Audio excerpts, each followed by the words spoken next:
Ivoiriennes, Ivoiriens, mes chers compatriotes, il est des moments dans la vie des hommes, des peuples et des nations où la conscience que notre destin collectif transcende la somme de nos individualités et nous impose de franchir les limites de nos égos personnels, nous conduit à rechercher dans nos actes et dans nos discours le succès de la collectivité. Cet impératif sacrificiel est particulièrement ardent et nécessaire en cette période de péril grave et imminent sur nos vies, nos libertés, nos droits civiques et politiques, en un mot, sur notre démocratie. Face à la gravité de la situation qui accourt dans notre pays, depuis la décision extrême de M. Ouattara de convoquer tous les moyens légaux et illégaux dans le but de se maintenir au pouvoir, les fils de la Côte d'Ivoire, regroupés au sein de l'opposition parlementaire et extra-parlementaire, ont fait front commun dans une exemplaire unité d'action. Depuis plus d'un mois, l'opposition politique ivoirienne se bat courageusement et dignement avec les instruments du droit et de la mobilisation populaire contre cette félonie qui défigure notre pays. Devant la violation flagrante de notre Constitution, le sang de nos compatriotes qui est versé chaque jour et le parjure déshonorant dont s'est rendu coupable l'ex-président, j'ai décidé de m'assumer et de prendre la parole. Je prends la parole car mon honneur me le commande. La dignité de notre pays l'exige et le souvenir du sacrifice de tous ces illustres fils du pays tombés pour la défense des valeurs de la République et de la démocratie me l'ordonne. Face à la mobilisation du peuple de Côte d'Ivoire, et vu le peu d'empressement de notre armée nationale à participer à l'hécatombe à laquelle il l'invitait, M. Alassane Ouattara a mobilisé pour servir sa cause, hélas, de nombreux miliciens et supplétifs armés qui mènent actuellement notre pays au chaos, en massacrant à l'arme blanche et même à l'arme de guerre nos compatriotes qui manifestent les mains nues. Ces hordes endoctrinées tailladent à la machette leurs pauvres victimes, allant jusqu'à incendier des habitations avec leurs occupants à l'intérieur. Un programme de repérage systématique des partisans de l'opposition en vue de leur élimination est en cours.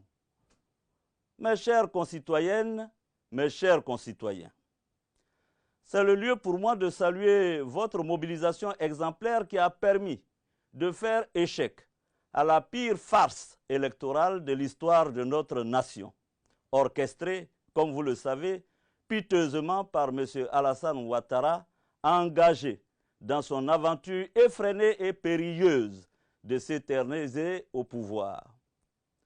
Bravant ce peuple qu'il a vomi et rejeté, il entend s'autoproclamer pour la 3e fois président de la République.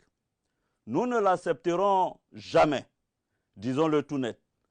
Notre pays est désormais placé dans un contexte de vacance du pouvoir présidentiel, car celui qui tente maladroitement de s'imposer n'en a ni le droit ni la légitimité. En ce moment historique, il n'y a de place ni pour les trahisons, ni pour les demi-trahisons.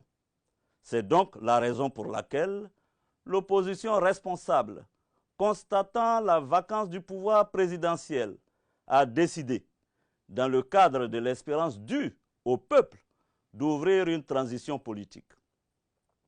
Le Conseil national de transition a été créé pour assurer les charges exécutives de l'État, assurer le fonctionnement régulier des organes et des institutions républicaines durant toute la période de transition. L'ancien président de la République, son Excellence M. Henri Konan Bédié, président du PDCI-RDA, a été désigné pour présider le Conseil national de transition dont je suis membre. Installé dans le schéma mental de tous les dictateurs tropicaux, M. Alassane Ouattara a basculé dans la violence aveugle en déchaînant une répression brutale via ses forces endoctrinées contre les principaux leaders de la transition. Ainsi, le président Henri Konan Bédié, président du Conseil national de transition, est l'objet d'un blocus à son domicile. D'éminents membres du Conseil national de transition ont essuyé des attaques à l'arme de guerre contre leur résidence ou ont échappé tout simplement à des assassinats et à des enlèvements. M. Alassane Ouattara veut absolument décapiter la transition pour pouvoir éteindre toute contestation et régner dans un consensus dictatorial où la paix qui prévaut est celle des cimetières.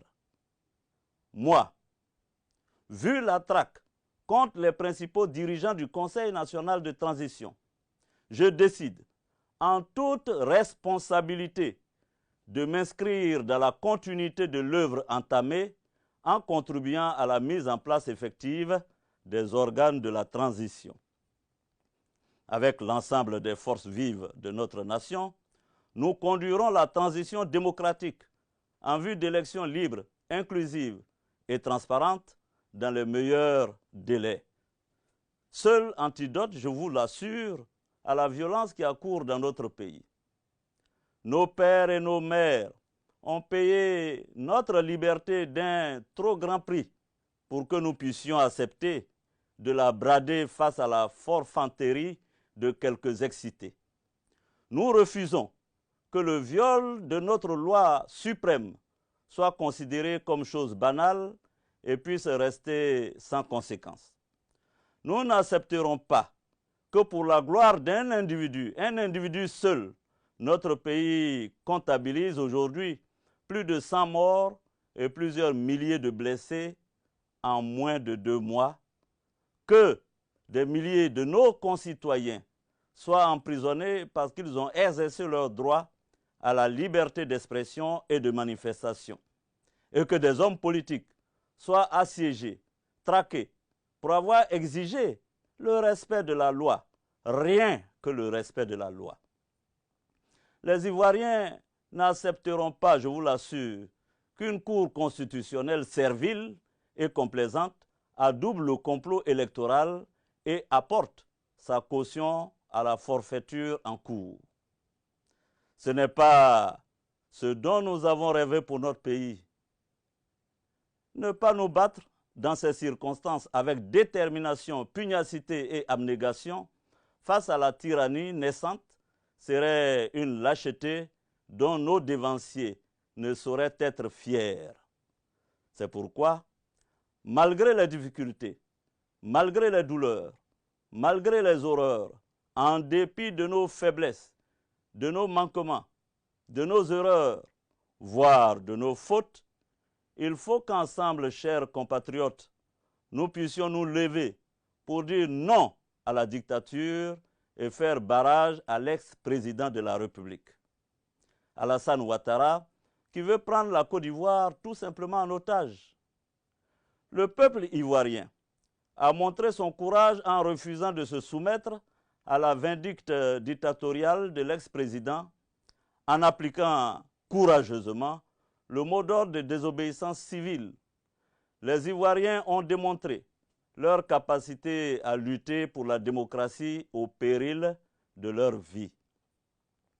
Je m'adresse ici et maintenant au corps constitué et à nos vaillantes forces de défense et de sécurité.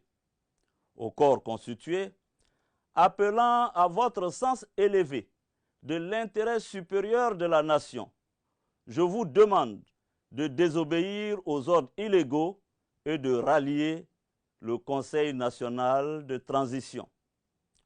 Aux forces de défense et de sécurité, vous me connaissez, chers soldats, des années durant, nous nous sommes battus dans les broussailles comme dans les agglomérations. Notre idéal était d'apporter à la Côte d'Ivoire la démocratie et la liberté. Je voudrais vous dire aujourd'hui que malgré tout, rien n'est perdu. Je voudrais vous dire que nous ne pouvons pas, nous ne devons pas, par peur et par poltronnerie, laisser s'installer durablement la dictature clanique de M. Alassane Ouattara et contempler l'empire de la terreur s'étendre dans notre pays et prendre possession de l'âme de notre nation. C'est pourquoi je demande à vous, soldats, sous-officiers, officiers, officiers supérieurs et officiers généraux de notre armée, de vous regarder dans le miroir de votre âme et de votre conscience et d'agir pour stopper les tueries. Agir pour préserver notre pays de pogroms intercommunautaires, agir pour rétablir la paix et la concorde, agir pour redonner à notre Constitution ses lettres de noblesse. M. Alassane Ouattara n'est plus le président de la République de Côte d'Ivoire. Cela est indéniable. Ayant épuisé son deuxième et dernier mandat, il ne peut plus exercer les charges et la fonction de chef de l'État. Il s'agit pour vous, dans l'honneur et la dignité, de mettre un terme au spectre de la guerre civile qui menace tous les jours notre pays. Pour terminer, j'appelle toutes les forces vives de la nation, les jeunes, les femmes, toutes les couches de notre beau pays balafré et assassiné, à se lever. Nous devons poursuivre la désobéissance civile avec plus de détermination dans nos villes et villages afin de faire respecter la volonté de la grande majorité des Ivoiriens. Chères concitoyennes, chers concitoyens, entre l'oppresseur et le peuple opprimé, il nous faut choisir. Et ce choix, c'est maintenant. Personne ne peut prétendre aimer la Côte d'Ivoire plus que l'Ivoirien. Personne ne viendra nous libérer à notre place. Nous ne devons compter que sur nous-mêmes pour vaincre ou périr. Et nous vaincrons car nous avons la vérité et Dieu est avec nous. Que Dieu bénisse la Côte d'Ivoire. Je vous remercie.